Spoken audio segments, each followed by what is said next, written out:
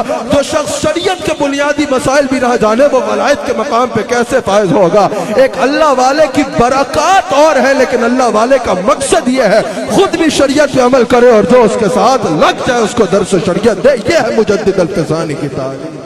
حضرت شیخ مجدد فرماتے ہیں اب سنو کہ علم ظاہر حاصل کرنے کے بعد علم باطن کیسے ملتا ہے۔ حضرت شیخ مجدد فرماتے ہیں کہ جب میں نے علم ظاہر حاصل کر لیا نا تو آپ فرماتے ہیں کہ ایک دفعہ میں نے عالم کشف میں دیکھا حضرت مولا کائنات میرے پاس تشریف لاتے ہیں، حضرت علی میرے پاس تشریف لاتے ہیں، اور حضرت علی نے فرمایا احمد سرہندی میرے پاس آؤ، میں تمہیں علم افلاک سکھانے آیا ہوں، یعنی آسمان کے نیچے جو کچھ ہے وہ تو تم نے پڑھ لیا نا، آؤ اب میں تمہیں آسمان کے اوپر کی باتیں بتانے آیا ہوں، میں تمہیں علم افلاک سکھانے آیا ہوں۔ اور حضرت شیخ مجدد فرماتے ہیں عالم کشف میں نے مولا کائنات حضرت علی رضی اللہ تعالیٰ عنہ سے علم افلاک سیکھا۔ اور یاد رکھیے گا مجددی ہو ہی نہیں سکتا وہ شخص جس کو مولا علی کے نام سے تکلیف ہوتی ہے، وہ مجددی ہو ہی نہیں سکتا نعرہ حیدری سے جس کے منہ پہ پھٹکار آتی ہے، وہ مجددی ہو ہی نہیں سکتا علی کا ذکر جس کو پریشان کرتا ہے۔ آؤ میں بتاتا ہوں اس خشک بندے سے نہ سیکھو کہ علی کی محبت کیا ہوتی ہے۔ آؤ مجدد الفسانی رحمت اللہ علیہ کا قول رکھتا ہوں، حضرت شیخ مجدد فرماتے ہیں وہ ولی ہو ہی نہیں سکتا جو دروازہ علی کا سوالی نہیں بنتا، اگر ولایت چاہیے تو دروازہ علی پہ سوالی بن کے جانا ضروری ہوگا۔ یہ شیخ مجدد نے فرمایا ہے کہ ولایت کی مہر علی کے ہاتھ میں ہے، جس میں علی مہر لگائے گا وہ ولی ہے، علی کی مہر کے بغیر کوئی ولی ہو نہ جانے تم نے یہ ذکر علی کو چھوڑ دینا، اس کے مجدد تم ہو سکتے ہو لیکن مجدد الفسانی نے تو کہا ہے کوئی ولی ہو ہی نہیں سکتا جو علی سے محبت نہیں کرتا۔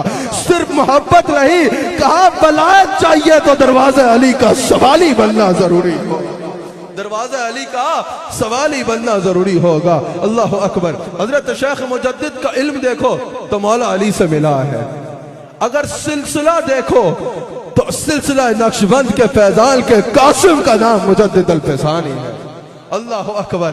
سلسلہ دیکھنا چاہو تو افضل البشر بعد از انبیاء صدیق اکبر کے سلسلے کے قاسم ہیں، فیضان کے قاسم ہیں۔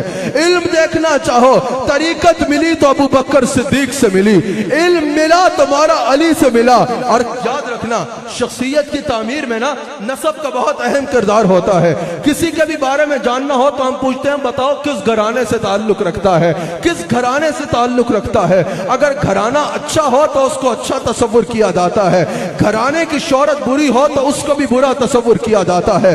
اگر کوئی کسی سے رشتہ بھی قائم کرے تو پوچھتے ہیں کہ بھئی کس خاندان کا ہے، اگر خاندان اچھا ہو تو اس کو اچھا سمجھا جاتا ہے، خاندان کی شہرت بری ہو تو اسے برا سمجھا جاتا ہے۔ اگر کوئی ہم سے پوچھے تمہارے پیر مجدد الفسانی کا خاندان کیا ہے تو ہم فخر سے بتائیں گے 21 پشتے پیچھے جا کے احمد سرہندی کے جد اعلیٰ کا نام عمر بن خطاب رضی اللہ تعالیٰ عنہ ہے، عمر بن خطاب رضی اللہ تعالیٰ عنہ ہے۔ بھائی نسب کی بڑی اہمیت ہوتی ہے، حالانکہ حضرت شیخ خود بھی ولی کامل، آپ کے والد بھی ولی کامل، آپ کے دادا بھی ولی کامل، آپ کے پردادا بھی ولی کامل، اور 21 پشتے پیچھے جا کے حضرت فاروق اعظم رضی اللہ تعالیٰ عنہ آپ کے جد اعلیٰ ہے۔ حضرت خضر اور حضرت موسیٰ کا سفر ہوا نا، جب دو نوجوانوں کے لیے دیوار قائم کی موسیٰ اور خضر دیوار قائم کر رہے ہیں. حضرت موسیٰ نے حضرت خضر سے پوچھا ان جوانوں کے لیے اتنی عنایت کی وجہ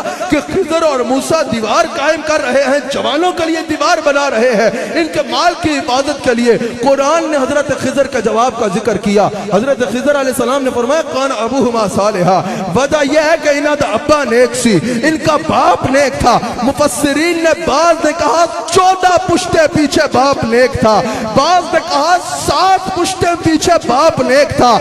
7 پشتے پیچھے یا 14 پشتے پیچھے باپ خالی نیک ہو, صالح ہو, تو اولاد کو یہ اجر ملتا ہے کہ خضر اور موسیٰ ان کے مال کی حفاظت کے لیے دیوار تعمیر کر رہے ہیں. جس کا باپ بھی ولی, جس کا دادا بھی ولی, جس کا پردادا بھی ولی, اور 21 پشتے پیچھے جا کے جس کے جد اعلیٰ کا نام عمر بن خطاب ہے. سوچو اس مجدد الفسانی کے مقام کا عالم کیا حضرت. کیا بات ہے مجدد الفسانی کی. طریقت ہے تو کس کی؟ صدیق اکبر کی. شہزادے ہیں تو کس کے؟ فاروق اعظم کے. شاگرد ہیں روحانی طور پہ تو کس کے؟ مولا علی کے. یہی تو وجہ ہے ہم کہتے ہیں جمال ذات صدیقی, جلال ذات فاروقی, کف عثمان ید حیدر مجدد الفسانی. توحید کے زیور مجدد الفسانی ہے, نوید ذل پیغمبر مجدد الفسانی ہے. ہاتھ اٹھا کے بولو فخر سے جمال ذات صدیقی. میرے ساتھ کہو جمال ذات صدیقی, جلال ذات فاروقی, کف عثمان ید حیدر مجدد الفسانی. حضرت شیخ مجدد فرماتے ہیں, حضرت شیخ مجدد فرماتے ہیں کہ میں نے حضرت غوث اعظم کے اقوال میں پڑھا کہ حضرت غوث اعظم نے فرمایا کہ اللہ میری دعا سے تقدیر مبرم میں بھی تبدیلی فرما دیتا. وہ فرماتے ہیں بہت عرصہ میں اس خیال میں رہا کہ تقدیر مبرم تو اللہ کی جانب سے وہ مضبوط تقدیر ہے جس میں تبدیلی ممکن ہی نہیں ہے, جس میں تبدیلی نہیں ہونی. تو حضرت غوث اعظم کی دعا سے اللہ تقدیر مبرم بدل دیتا ہے. اس کا مطلب کیا ہے؟ آپ فرماتے ہیں مجھ پہ روحانیت کے باب کھلتے گئے, لطائف کھلتے گئے, میں روحانیت کے باب طے کرتا رہا, آخر مجھ پہ تقدیر مبرم کی حقیقت کھلی. میں نے جانا کہ تقدیر مبرم بھی 2 قسم کی ہوتی ہے, 2 اقسام ہے تقدیر مبرم کی. ایک تقدیر وہ ہے جو صرف اللہ کے علم میں ہے اور کسی کے علم میں نہیں ہے, صرف اللہ کے علم میں ہے, اللہ کے خاص علم میں ہے. آپ فرماتے ہیں یہ وہ مضبوط تقدیر مبرم ہے جس میں تبدیلی نہیں ہونی, جس میں تبدیلی نہیں ہوگی. اور آپ فرماتے ہیں ایک تقدیر وہ ہے, تقدیر مبرم کی ایک قسم وہ ہے کہ جو لوح محفوظ میں لکھ دی جاتی ہے اور فرشتے اس کو پڑھ لیتے ہیں. آپ فرماتے ہیں یہ وہ تقدیر ہے جو لوح محفوظ میں لکھ دی جاتی ہے کہ اگر اللہ کا کوئی کامل ولی کسی بات پہ قسم کھا لے اور اللہ کا حضور ہاتھ اٹھا لے تو اللہ اپنے ولی کے کہنے پہ اس میں تبدیلی فرما دیتا ہے, اللہ اس میں تبدیلی فرما دیتا ہے. اور حضرت شیخ مجدد کہتے ہیں اللہ نے فقیر کو بھی یہ مقام عطا کیا ہے. اگر فقیر اللہ کی بارگاہ میں ہاتھ اٹھا لے اللہ فقیر کے کہے کی لاج رکھتا ہے, جو عرض کرے اس کو تحریر فرما دیتا ہے. حضرت شیخ مجدد نے یہ فرمایا اور اس کی مثال بھی موجود ہے. حضرت شیخ مجدد کے شہزادے ایک اور استاد سے پڑھا کرتے تھے. آپ نے ایک دفعہ اپنے شہزادوں کے استاد کو دیکھ لیا, آپ نے فرمایا اس سے نہ پڑھا کرو. کہا کیا وجہ ہے؟ کہا اس کے ماتھے پہ بدبخت لکھا ہے. لوگوں نے کہا کہ وہ شہزادے بھی آپ کے تھے. انہوں نے کہا کہ حضور اگر آپ کے گھر آنے کے باوجود بھی بدبختی رہے تو یہاں آنے کا فائدہ کیا؟ آپ نے آنکھوں کو بند فرمایا, آنکھوں کو کھولا, کہا اس کا کچھ نہیں بن سکتا. حضور وجہ؟ کہا ان کاغذوں میں بھی یہ بدبختی لکھا ہے. شہزادوں نے کہا حضور پھر آپ کے پاس آنے کا فائدہ کیا ہے؟ آپ نے آنکھوں کو بند کیا, ایک جلد کی کیفیت میں چلے گئے. آپ نے آنکھوں کو کھولا, کہا اس کے ماتھے سے بھی بخت مٹا دیا گیا ہے, ان کاغذوں میں بھی اس کا نام خوش بختوں میں شامل ہو گیا. آج ہم شیخ مجدد کا تصور کر کے کہتے ہیں حضور ہمارے پہ بھی ایسی نظر کرم ہو, ہمارا نام بدبختوں میں نہ آئے بلکہ اللہ کے مقرب بندوں میں ہمارا نام آ جائے, اللہ کے مقربین میں ہمارا نام آ جائے. حضرت شیخ کو اللہ نے یہ مقام روحانیت عطا فرمایا تھا. ایک مرتبہ شب برات کی رات تھی, آپ کی زوجہ نے نوافل پڑھے, اور کہا نہ جانے کس کس کا نام آج صفحہ ہستی سے مٹا دیا جائے گا۔ حضرت شیخ مجدد نے فرمایا تم شک میں یہ کہہ رہی ہو، ذرا سوچو اس کا عالم کیا ہوگا جس کو پتا ہے کہ اس کا نام آج صفحہ ہستی سے مٹا دیا گیا ہے۔ اللہ نے آپ کو ایسا علم اور ایسا مقام عطا فرمایا تھا۔ 27 رمضان مبارک کا دن تھا۔ حضرت شیخ مجدد فرماتے ہیں، آپ کے احوال میں یہ لکھا ہے جہاں بھی آپ کے احوال مرتب ہے، آپ نے فرمایا 27 رمضان مبارک کا دن تھا، میں نے ظہر کی نماز ادا کی اور ایک مراقبہ میں چلا گیا۔ آپ مراقبہ میں تشریف فرما تھے۔ آپ فرماتے ہیں میری آنکھ بند ہوئی تو میں نے دیکھا مجھ پہ ایک چادر ڈالی گئی اور مجھے غیب سے ندا آئی، الہام ہوا اللہ کی جانب سے کہ اے احمد سرہندی یہ خلعت، یہ چادر تمہیں تمہارے رب کی طرف سے عطا ہوئی ہے۔ آپ فرماتے ہیں میں نے دیکھا تو حقیقتاً وہ چادر مجھ تک پہنچ چکی تھی۔ اور پھر آپ فرماتے ہیں میں نے عالم کشف میں دیکھا کہ حضور علیہ السلام میری پاس تشریف لائے، حضور نے مجھ پہ بندہ نوازی فرمائی، میرے پاس تشریف لائے اور حضور نے اپنے دست مبارک سے میری دستار بندی فرمائی۔ آپ فرماتے ہیں حضور نے اپنے دست مبارک سے میرے سر پہ دستار باندھی اور حضور نے مجھے مبارک عطا فرمائی۔ ہر شیخ کو دستار ملتی ہے، تمام مشائخ کی دستاریں قابل عزت ہیں، لیکن کسی کو دستار اس کے پیر نے باندھی، کسی کو دستار اس کے والد نے باندھی، کسی کو دستار اس کے استاد نے باندھی۔ مجدد الفسالی اس کو کہتے ہیں جس کو دستار کسی اور نے نہیں بلکہ خدا ملا کے لال نے عطا فرمائی ہے۔ اور سن لو دنیا والو، سن لو کال کھول کے، ہر دور میں کوشش ہوئی، کسی نے اقتدار کے ذریعے اس شملے کو جھکانے کی کوشش کی، کسی نے تقریر کے ذریعے اس شملے پہ داغ لگانے کی کوشش کی، کسی نے تحریر کے ذریعے اس دستار کو داغدار کرنے کی کوشش کی، کسی نے 2 شعروں کے ذریعے اس دستار کو جھکانے کی کوشش کی، لیکن جھکانے والے جھک گئے۔ یہ شملہ ہمیشہ سے بلند ہے اور قیامت تک بلند رہے گا، کیونکہ یہ مجدد کا شملہ بلند کرنے والا کوئی اور نہیں، خود ہمارے مصطفیٰ علیہ السلام۔ سن لو کان کھول کے، حضرت شیخ مجدد کو عزت ملی ہے تو اللہ کی بارگاہ سے ملی ہے، دستار ملی ہے تو دست مصطفیٰ سے ملی ہے۔ حضرت شیخ مجدد کی دستار بھی بلند رہے گی اور ان کا شملہ بھی بلند رہے گا۔ حضرت شیخ باقی باللہ ارشاد فرماتے ہیں، جو آپ کا شیخ ہے، ہر مرید پیر کی تعریف کرتا ہے، ہر مرید پیر کی تعریف کرتا ہے، لیکن کچھ مرید ایسے بھی ہوتے ہیں جن کی شان ان کا شیخ بیان کرتا ہے۔ حضرت شیخ باقی باللہ رحمت اللہ علیہ ارشاد فرماتے ہیں کہ میں سمرقند اور بخارا میں معرفت کے بیج اکٹھے کرتا رہا۔ آپ فرماتے ہیں میں نے سمرقند اور بخارا میں معرفت کے بہت سے بیج اکٹھے کیے، وہ سارے کے سارے میں نے سرہند میں کاشت کر دیے، یعنی سب کے سب میں نے احمد سرہندی کے سینے میں موجن کر دیے، اور پھر ان بیجوں نے ایسے شجر سایہ دار کی صورت اپنائی کہ آج تک زمانہ ان سے فیض یاب ہو رہا ہے۔ حضرت باقی باللہ ارشاد فرماتے ہیں میں نے ایک چراغ دیکھا جس کی روشنی بڑھتی جا رہی ہے، یہاں تک کہ اس کی روشنی پورے جہاں کو روشن کر رہی ہے اور لوگ اس سے اپنے چراغ جلانے لگ پڑے۔ آپ فرماتے ہیں اس چراغ کا نام احمد سرہندی ہے، یعنی آپ نے روحانیت میں بتایا کہ میں نے دیکھا احمد سرہندی کے سینے میں ایسا معرفت کا چراغ جلا ہے، ایسا معرفت سے اس کا سینہ روشن ہوا ہے کہ یہ پوری دنیا کو روشن کرے گا، اور جو اس کے ساتھ لگ جائے گا اللہ اس کے چراغ کو بھی روشن فرما دے۔ شیخ مجدد خود فرماتے ہیں کہ میں ایک مرتبہ تخت پہ بیٹھا تھا اور مراقبے میں تھا اور ایک جذب کی کیفیت میں تھا۔ وہ فرماتے ہیں مجھے محسوس ہوا کہ میرے ساتھ کوئی جلوہ گر ہے، کہتے ہیں میں نے نظریں اٹھائی تو حضور علیہ السلام جلوہ گر ہے۔ حضور علیہ السلام رونق افروز تھے اور حضور نے فرمایا میں تمہیں 2 چیزوں کا اجازت نامہ دینے آیا ہوں۔ حضرت شیخ مجدد فرماتے ہیں حضور نے مجھے اپنے دست حق سے 2 چیزیں لکھ کے دی۔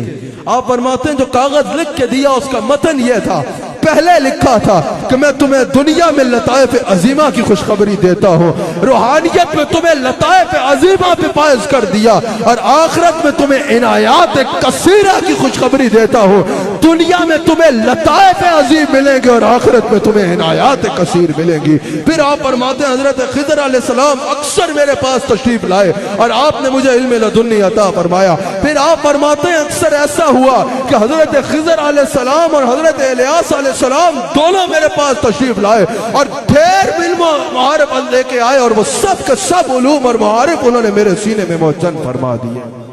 حضرت پیران پیر حضرت سیدنا شیخ عبد القادر جیلانی غوث اعظم رضی اللہ تعالی عنہ، آپ نے اپنی حیات کے آخری عرصے میں، آخری دنوں میں اپنا جبہ اپنے شہزادے کو عطا فرمایا اور فرمایا ایک عرصے کے بعد ہند میں ایک شیخ آئے گا، یہ جبہ اس کو پہنچانا ہے۔ آپ کی کئی پشتوں کے بعد، آپ کی کچھ پشتوں کے بعد آپ نے اپنے شہزادے حضرت شیخ کمال الدین کے خواب میں ارشاد فرمایا کہ میرا یہ جبہ ہند میں سرہند میں ایک شیخ احمد سرہندی اس کو پہنچا دیا جائے۔ پھر آپ نے اپنے پوتے کے ذریعے وہ جبہ حضرت سیدنا مجدد الفسانی تک پہنچایا اور حضرت سیدنا مجدد الفسانی نے وہ جبہ زیب تن فرمایا جو غوث اعظم کی امانت تھا۔ کیا بات ہے مجدد الفسانی کی! اگر ان کی دستار دیکھو تو بارگاہ مصطفیٰ سے ملی ہے، اگر ان کی طریقت دیکھو تو صدیق اکبر سے ملی ہے، اگر ان کا نسب دیکھو تو فاروق اعظم سے ملتا ہے، اگر ان کا علم دیکھو تو مولا علی سے ملا ہے، اگر ان کا جبہ دیکھو تو غوث اعظم سے ملا ہے۔ احمد سرہندی پیر تو ہم نقشبندیوں کے ہیں، شیخ تو ہم مجددیوں کے ہیں، رہنما اور بادشاہ تو ہمارے ہیں، لیکن ہر سلسلے کا فیضان جس ذات میں موجود ہے اس ذات کو مجدد الفسانی کہا جاتا ہے، اس ذات کو شیخ احمد سرہندی فاروقی کہا جاتا ہے۔ یہی وجہ ہے کہ حضرت خواجہ خواجگاہ حضرت خواجہ عبد الکریم رحمت اللہ تعالی علیہ اپنی کتاب ہدایت الانسان میں ارشاد فرماتے ہیں کہ وہ حضرت شیخ مجدد کا سلسلہ میرا سلسلہ وہ سلسلہ ہے کہ کسی اور سلسلے میں 100 قدم اٹھا کے حضرت شیخ عبد الکریم رحمت اللہ علیہ نے، خواجہ عبد الکریم رحمت اللہ علیہ نے ہدایت الانسان میں حضرت شیخ مجدد کا یہ قول نقل کیا ہے کہ حضرت شیخ مجدد نے فرمایا فقیر کے سلسلے میں وہ ایک قدم سے جو سفر طے ہوتا ہے کسی اور سلسلے میں 100 قدم سے وہ سفر طے ہوگا، یعنی اور سلاسل 100 قدموں کے بعد جو سلسلہ سفر طے کراتے ہیں میرے سلسلے میں ایک قدم سے وہ سفر طے ہو جائے۔ اور حضرت خواجہ عبد الکریم رحمت اللہ علیہ نے حضرت شیخ مجدد کا یہ قول بھی نقل کیا۔ آپ فرماتے ہیں میرا سلسلہ یعنی حضرت شاہ نقشبند کا سلسلہ، یعنی حضرت سیدنا صدیق اکبر کا سلسلہ، نقشبندی سلسلہ، آپ فرماتے ہیں یہ اس سلسلے کو حضور کی بارگاہ کا سب سے زیادہ مقام قرب حاصل ہے۔ آپ نے فرمایا اس کی وجہ یہ ہے کہ یہ سلسلہ ملتا ہے صدیق اکبر سے، اور آج بھی جو قرب مصطفیٰ سیدنا صدیق اکبر کو حاصل ہے وہ کسی اور کو حاصل نہیں ہے۔ آخر میں آپ کو خوشخبری سناؤں حضرت مجدد سے جو وابستہ ہے، الحمدللہ ہم حضرت شیخ مجدد سے وابستہ ہے۔ شیخ مجدد جلوہ گر ہے، ایک جنگ کی کیفیت میں آیت تلاوت کرتے جا رہے ہیں، وَأَمَّا بِنِعْمَةِ رَبِّكَ فَحَدِّثْ۔ مریدین نے پوچھا حضور کیا ہوا؟ آپ نے فرمایا ابھی مجھے الہام ہوا ہے کہ اللہ نے فرمایا احمد سرہندی ہم نے تمہیں بخش دیا ہے، اور قیامت تک جو بالواسطہ یا بلا واسطہ تمہارے سلسلے میں مرید ہوگا ہم نے اس کو بھی بخشنے کا فیصلہ فرمایا۔ اور آپ نے فرمایا پھر اللہ تعالیٰ کی طرف سے مجھے اس بشارت کو سنا دینے کا حکم ہوا۔ شیخ مجدد فرماتے ہیں اللہ نے مجھے یہ مقام عطا فرمایا ہے، قیامت تک جو میرے سلسلے میں بالواسطہ یا بلا واسطہ مرید ہوگا اللہ نے مجھے اس کا چہرہ بھی دکھا دیا ہے، نام بھی بتا دیا ہے، نسب بھی بتا دیا ہے، ٹھکانہ بھی بتا دیا ہے، چاہوں تو ایک ایک کا سلسلہ بیان کر سکتا۔ الحمدللہ اللہ نے ہمیں شیخ مجدد کا مرید بنایا۔ ایک دفعہ شیخ میرک نامی شخص آپ کی بارگاہ میں حاضر ہوتے ہیں، شیخ میرک آپ کی بارگاہ میں حاضر ہوئے، کہا کہ 3 سوال ہیں ان کا جواب دیں۔ آپ کا بڑا ذکر سنا ہے، آپ نے فرمایا سوال کرو۔ وہ سوال کرنے لگا، آپ نے کہا ٹھہرو، سوال بتانے تم نے ہیں، جواب میں نے بتانے ہیں، یہ تمہارے دل کے سوال بھی میں بتاؤں اور جواب بھی میں بتاؤں۔ اس نے کہا یہ ہو جائے تو کیا ہی کہنا۔ آپ نے فرمایا پہلا سوال تو مقام صدیق اکبر پہ پوچھنا چاہتا ہے، یہ لے یہ تیرا سوال ہے اور یہ اس کا جواب ہے۔ دوسرا سوال تو میرے خاندان کے پس منظر پہ پوچھنا چاہتا تھا، یہ تیرا سوال ہے اور یہ اس کا جواب ہے۔ تیسرا سوال تو میرے مرشد باقی باللہ کے بارے میں پوچھنا چاہتا تھا، یہ تیرا سوال ہے اور یہ تیرا جواب ہے۔ آپ کے قدموں پہ گر گیا، کہا جس کا غلام ایسا ہے اس کے آقا کا عالم کیا ہے۔ آخری بات، آپ کے مقام روحانیت کا ایک اور بڑا منظر دنیا نے تب دیکھا جب جہانگیر کو سجدہ کیا جاتا تھا۔ جہانگیر کو سجدہ کیا جاتا تھا، لوگوں نے یہاں تک فتوے دے دیے کہ مصلحتاً بادشاہ کو سجدہ تعظیم جائز ہے۔ حضرت مجدد تک بات پہنچی، آپ نے فرمایا سجدہ اللہ کے سوا کسی کو بھی کیا جائے تو حرام۔ جہانگیر کو پتا چلا، جہانگیر نے کہا ان کو میرے پاس بلایا جائے۔ آپ تشریف لے گئے۔ لوگوں کو بڑی تکلیف ہوتی ہے، اللہ والے بادشاہوں کے پاس کیوں جاتے ہیں بھائی، یا بادشاہ اللہ والوں کے پاس کیوں آئیں؟ اور بھائی بادشاہ کے پاس اللہ والے جائیں گے تو اسے بھی علم دین سکھانے جائیں گے، اور اگر کوئی بادشاہ اللہ والوں کے پاس جائے گا تو اس بادشاہ کو بھی اللہ والے حقیقتاً روحانیت کا بادشاہ بنائیں گے۔ اللہ والوں کا کام اصلاح کرنا ہے، اور اللہ والوں کا یہ سلسلہ جاری ہے اور جاری رہے گا۔ وہ اور لوگ ہیں، وہ اور آج کل آپ کو نظر آتی ہوگی ایک عجیب تکفیری مہم چلی ہوئی ہے، یہ بھی کافر، وہ بھی کافر، تو بھی کافر، وہ بھی کافر، وہ بھی کافر، میں بھی کافر، سارے ہی کافر، کافر ہی کافر بنائے جا رہے ہیں معاذ اللہ۔ ایک تکفیری مہم چلی ہوئی ہے، اس کا اہل تصوف سے کوئی تعلق نہیں ہے۔ ہاں جس پہ شریعت حکم لگاتی ہے اس حکم کے پابند ہے اہل تصوف بھی اور سارے، اور وہی حکم بیان کرتے ہیں، لیکن یہ جو مفت میں تکفیر کی فیکٹری ہے، یہ اولیاء اللہ کا کام نہیں ہے کہ جس کو دو سامنے آئے اس کو کافر بنا دو۔ اولیاء اللہ اور زاہد خوش میں یہی فرق ہے، زاہد خوش سے اور تو کچھ کرنا نہیں ہوتا، مسلمانوں کو کافر بنانے لگ پڑتا ہے، اور اہل تصوف کافروں کو مسلمان بنایا کرتے ہیں۔ جس کو آپ کو پتا ہے نا، مسلمانوں کو کافروں کو مسلمان کرنا مشکل کام ہے، مسلمانوں کو کافر کہہ دینا تو بہت آسان ہے، لوگوں نے یہ رستہ اپنا لیا ہے، لیکن اہل تصوف مسلمانوں کو بلا وجہ کافر نہیں کرتے بلکہ کافروں کو مسلمان کرتے ہیں۔ حضرت شیخ مجدد تشریف لے گئے، جہانگیر کے دربار میں لے جا رہے تھے تشریف، رستے میں کسی نے روکا، کہا حضرت وہاں سجدہ کرنا پڑے گا۔ آپ نے فرمایا میں اللہ کے سوا کسی کو سجدہ نہیں کرتا۔ اچھا، اس کے حواری بڑے تیز تھے، انہوں نے کیا کیا کہ دروازہ چھوٹا بنا دیا، کہا کہ ویسے تو احمد سرہندی نے سجدہ نہیں کرنا، لیکن دروازہ ہی چھوٹا جو بنا لوں سر تو جھکا لے گا آتے۔ آپ کو اللہ نے فراست عطا فرمائی تھی، آپ نے اس دروازے سے پہلے قدم داخل فرمائے، بعد میں سر داخل فرمائے۔ آپ جہانگیر کے دربار میں گئے تھے، سب اس کو سجدہ کرتے تھے، آپ نے وہاں جا کے فرمایا السلام علیکم ورحمت اللہ، دربار میں سناٹا چھا گیا، کہا احمد سرہندی نے سجدہ نہیں کیا، اس کی خیر نہیں۔ جہانگیر نے کہا سجدہ کرو، آپ نے فرمایا اللہ کے سوا میں کسی کو سجدہ نہیں کرتا۔ جہانگیر نے کہا میرا حکم ہے سجدہ کرو، آپ نے کہا اللہ کے حکم کے آگے تیرے حکم کی کوئی حیثیت نہیں۔ اس نے کہا بڑے بڑوں نے فتویٰ دیا ہے کہ بادشاہ کو بادشاہ کو جو ہے وہ تعظیمی سجدہ جائز ہے، آپ نے فرمایا نہیں، اللہ کے سوا کسی کو بھی سجدہ عبادت شرک ہے اور سجدہ تعظیم حرام۔ یہ عقیدہ ہے ہمارا۔ الحمدللہ مزارات پہ شرک نہیں ہوتا، بلکہ یہی لوگ ہیں جنہوں نے لوگوں کو شرک سے پاک کیا ہے۔ آج اگر تم رام رام نہیں کرتے اللہ اللہ کرتے ہو، آج اگر تم بت نہیں پوچھتے اللہ کو سجدہ کرتے ہو، تو خدا کی قسم اگر اس ریجن میں بڑے صغیر میں اسلام لائے گئے تو یہ اولیاء اللہ لے کے آئے۔ تم نے کیا کیا ہے؟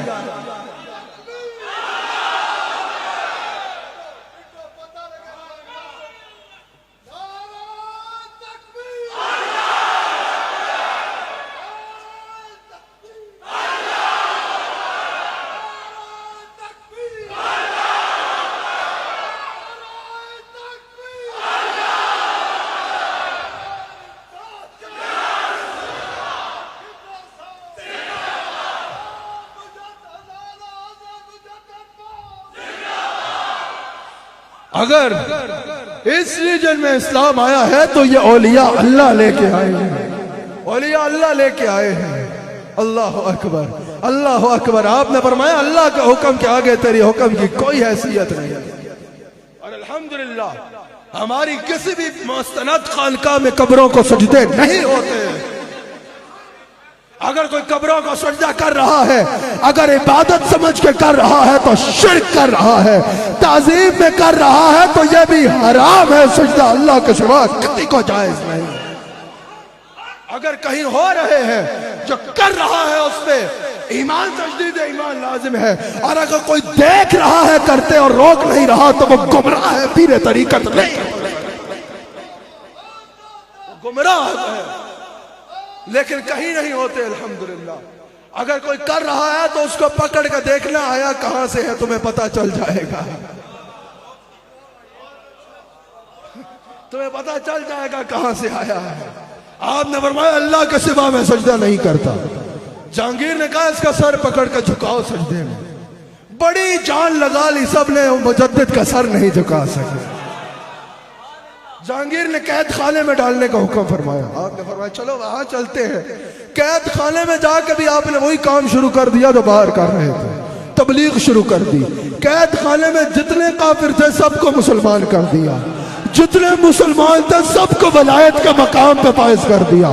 کچھ عرصہ گزرا، جہانگیر کے خواب میں حضور علیہ السلام تشریف لائے۔ رسول اللہ صلی اللہ علیہ وآلہ وسلم نے جہانگیر کو فرمایا جہانگیر تجھے پتا ہے تو نے کتنے بڑے آدمی کو قید خانے میں ڈال رکھا ہے۔ جہانگیر فوراً حضرت مجدد کے پاس گیا، اپنا تاج حضرت مجدد کے قدموں پہ رکھا، کہا حضور میں آپ کو رہا کرتا ہوں۔ آپ نے فرمایا میں رہا نہیں ہوگا، پہلے یہ سجدے بند کراؤ۔ اس نے سجدے بند کرائے، سچی توبہ کی، حضرت شیخ مجدد نے ہاتھ پکڑا، کہا جہانگیر تو ہماری نظر میں آ گیا ہے، میں تجھ سے وعدہ کرتا ہوں اگر اللہ نے مجھے کہا جنت میں جاؤ تو تجھے ساتھ لے کے جنت میں جاؤ۔ یہ ہے چاہے تو اشاروں سے اپنے کایا ہی پلٹ دے عالم کی، یہ شان ہے خدمت کاروں کی، سرکار کا عالم۔ یہی وجہ ہے علامہ اقبال جیسا شاذلی، حضرت علامہ اقبال رحمت اللہ علیہ سرہند گئے، حضرت شیخ مجدد کی قبر پہ گئے اور وہاں کھڑے ہو کے یہ اشعار کہے۔ علامہ اقبال رحمت اللہ علیہ سرہند جاتے ہیں، حضرت مجدد کی قبر پہ جاتے ہیں، کیفیات محسوس کرتے ہیں اور کہتے ہیں حاضر ہوا ہوں شیخ مجدد کی لات پر، وہ خاک کے ہے زیر فلک مطلع انوار، وہ خاک کے ہے زیر فلک مطلع انوار، اس خاک کے ذروں سے ہے شرمندہ ستارے، اس خاک میں پوشیدہ ہے وہ صاحب اسرار، وہ ہند میں ہے سرمایہ ملت کا نگہباں، وہ ہند میں سرمایہ ملت کا نگہباں۔ اللہ نے کیا جس کو پر وقت خبردار، گردن نہ جھکی جس کی جہانگیر کے آگے، گردن نہ جھکی جس کی جہانگیر کے آگے، گردن نہ جھکی جس کی جہانگیر کے آگے، ہے جس کے نفس کرم سے ہی گرمی احرار۔ اور یا حضرت شیخ مجدد احمد سرہندی رحمت اللہ علیہ، ہم علامہ اقبال کی زبان سے ہی آپ کی بارگاہ میں ایک استغاثہ کرتے ہیں کہ 300 سال سے ہے ہند کے میخانے بند، اب مناسب ہے تیرا فیض عام ہو اے ساقی۔ 300 سال سے ہے، 300 سال سے ہے ہند کے میخانے بند، اب مناسب ہے، اب مناسب ہے یا شیخ، اب مناسب ہے تیرا فیض عام ہو اے ساقی۔ اللہ تعالی ہمیں ہمارے اعلیٰ حضرت، ہمارے ہادی و رہنما، ہمارے اعلیٰ حضرت، ہمارے والی و نگہباں حضرت احمد سرہندی فاروقی رحمت اللہ تعالی علیہ کے فیضان میں سے حصہ عطا فرمائے۔ اللہ اکبر. یہ جو میں نے کہا نا یہ سارا فیضان آپ میں موجود ہے, یہ سارا فیضان آپ میں موجود ہے. ایک بار آپ میرے ساتھ کہو گے لوگوں کو پتہ چلے مجددی بے سرے نہیں ہوتے. سمجھ آئی ہے نا, مجددی خشکے بھی نہیں ہوتے اور بے سرے بھی نہیں ہوتے. بفر کیا ہمیں جو وجد آتا ہے نا وہ اللہ اللہ اللہ اللہ اللہ اللہ کی صدا میں. یہ یاد رکھنا نقشبندی بے سرے نہیں ہوتے, جامی بھی نقشبندی تھے. نقشبندیوں میں مولانا جامی بھی موجود ہے. ذرا ایک بار میرے ساتھ کہو کہ جمال ذات سیدھی کی جلال ذات فاروق کی جمال ذات سیدھی کی جلال ذات فاروق کی کفے اس آیت حیدر کفے اس آیت حیدر مجدد الف ثانی ہے کفے اس آیت حیدر مجدد الف ثانی ہے کفے اس آیت حیدر مجدد الف ثانی کفے اس آیت حیدر مجدد الف ثانی ہے اس آیت حیدر مجدد الف ثانی رخ توحید کے دے وہ مجدد الف ثانی ہے. رخ توحید کے دیور مجدد الف ثانی ہے نبی دے ذل پیغمبر مجدد الف ثانی ہے. نبی دے ذل پیغمبر مجدد الف ایک بار سب ہاتھ اٹھا کے کہو نبی دے ذل پیغمبر مجدد الف ثانی ہے نبی دے ذل پیغمبر مجدد الف ثانی ہے. اللہ تعالیٰ اس مجلس کو اپنی بارگاہ میں قبول فرمائے. اللہ تعالیٰ ہم سب کو حضور علیہ السلام کا نمک حلال اور وفادار رکھے. اللہ تعالیٰ پاکستان کی حفاظت فرمائے. اللہ تعالیٰ افواج پاکستان کو مزید بڑھ کے پاکستان کی دفاع جس طرح کر رہے ہیں, پوری قوم کو ان پہ ناز ہے, اللہ تعالیٰ ان کو مزید برکات عطا فرمائے. اللہ تعالیٰ افواج پاکستان کے عظیم سپہ سالار پر بھی اپنی مزید رحمتوں کا نزول فرمائے. اللہ تعالیٰ ہم سب کو حضور علیہ السلام کا وفادار اور نمک حلال رکھے. ایک ضروری اعلان سماعت فرما لیجئے. انشاءاللہ الرحمن یہ سفر کی 12ویں شریف تھی, اگلی 12ویں شریف ربیع الاول ہے. نثار تیری چہل پہل پر ہزاروں عید ربیع الاول, سوائے ابلیس کے جہاں میں سبھی تو خوشیاں. اگلی 12ویں شریف 12 ربیع الاول ہے. حضور علیہ السلام کا یوم ولادت ہے, یوم ولادت ہے. عجیب, میرے سے کسی نے کہا بھئی پچھلے دنوں یہ 12 ربیع الاول یوم ولادت نہیں ہے, آپ فلاں ربیع الاول, میں کہوں گا نہیں ان کی تبلیغ میں کیوں کروں, آپ فلاں ربیع الاول کو ولادت منائیں. میں نے کہا بھائی صاحب آپ منا رہے ہیں نا, تقریر کے لیے میں آؤں گا. کہا نہیں نہیں ہم تو نہیں مناتے. میں نے کہا تکلیف اور ہے, بکواس اور ہے, اگر اور ہے تو تم مناؤ نا, تقریر کا ہم کریں گے آ کے اور تمہارے ساتھ منائیں گے. الحمدللہ حضور علیہ السلام کا یوم ولادت جس مہینے میں بھی منایا جائے ہم منانے کو تیار. سازش ہے ان پہ نہ جانا. 12 ربیع الاول آقا علیہ السلام کا یوم ولادت. کون کون تیار ہے اس کے لیے؟ آپ سب نے, آپ نے تو آنا ہی آنا ہے, آپ سب نے آج سے اس کی تیاری شروع کرنی ہے انشاءاللہ. اللہ تعالیٰ کے فضل و کرم, حضور علیہ السلام کی رحمت اور سیدہ کائنات سلام علیہا کے صدقے سے انشاءاللہ